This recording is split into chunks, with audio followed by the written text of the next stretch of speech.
ከተማ በውቢቷ ባህር ዳር ምርጫ ክልል ድምጻችንን ሰጠናልኛም እንግዲህ ምርጫ ዲሞክራሲን ለማጽናት ቅቡልነት ያለው መንግስት ለመመስረት እጅግ በጣም ወሳኝነት ያለው ተግባር ነው።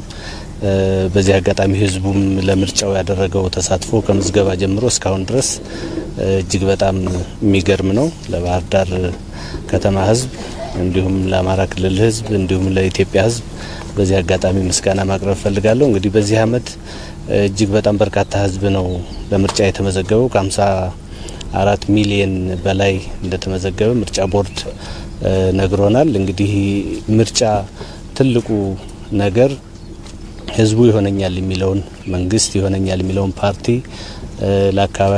የአካባቢን ድምጽ የአካባቢን ልማት ያሳልጥልኛል የሚለውን ተወካይ ለመምረጥ የሚያደርገው ቃል ኪዳን ነውና እኛም እንግዲህ በዚህ በባህር ዳር ምርጫ ክልል ባህር ዳርን ለህዝብ ተወካዮች ምክር ቤት ወክዬ እየተወዳደርኩ ነው።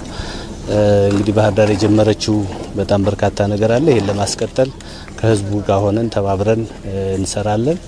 ህዝቡ ከምዝገባ ጀምሮ ዛሬም ራሱ ከ11 ሰዓት ጀምሮ ነው በምርጫ ጣቢያዎች መሰለፍ የጀመረው ድምጽ ለመስጠት።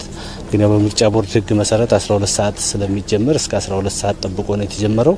አሁን የምታዩት ነው ህዝቡ ድምጽ እየሰጠ ነው። በጣም ደስ የሚለው ደግሞ በዚህ አመት ያለው ምርጫ ባጀማመራችን ትንሽ ለመመዝገብ መዘግየቶች ነበሩ የሚል የህዝብ ቅሬታ ነበር። በኋላ እሱ ተስተካክሎ ዛሬ ግን ስንመርጥ በጣም በፍጥነት ነው እያስተናገዱን ያሉና በጣም ወጣቶች ናቸው። በጣም ደስ የሚል አሰራር ነው በዚህ አመት ያደረግነው ምርጫ።